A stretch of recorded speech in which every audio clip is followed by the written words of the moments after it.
pandemic profiteer, president of Pfizer, Albert Bourla, is now recommending a fourth dose of Pfizer vaccine to protect against COVID. This is because the COVID vaccines have been mostly ineffective at preventing the spread of Omicron and new variants. What vaccine have you ever heard of requiring annual dose after dose after dose? Besides, what company would want to make a more effective vaccine when their profits have doubled? Are we doomed to require endless vaccinations to fight COVID? A study just published shows a steep drop in COVID antibodies only 2 months from receiving a Pfizer booster.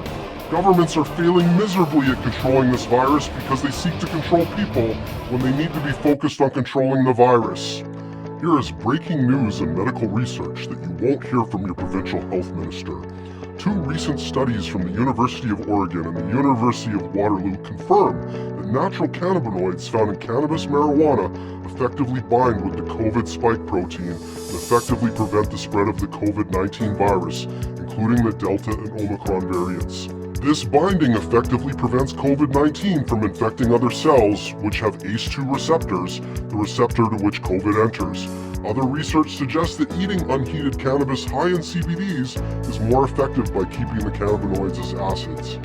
A study in March of 2021 showed that epilepsy patients taking Epidiolex, a commercial prescription form of CBD, were 10 times less likely to contract COVID-19. Although not yet proven, one can infer from the study that a dosage of CBD equivalent to that of an epileptic may be around 90% effective at preventing COVID.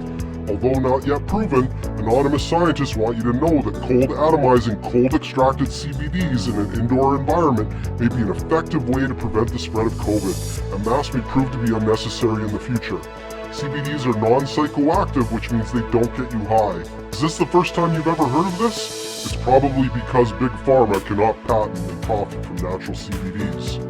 Instead, Canadians have often received ridiculous advice such as recommending an outdoor gathering in colder than minus 25 degrees Celsius. Maybe the Alberta Health Minister hasn't heard of hypothermia and frostbite as health concerns as well.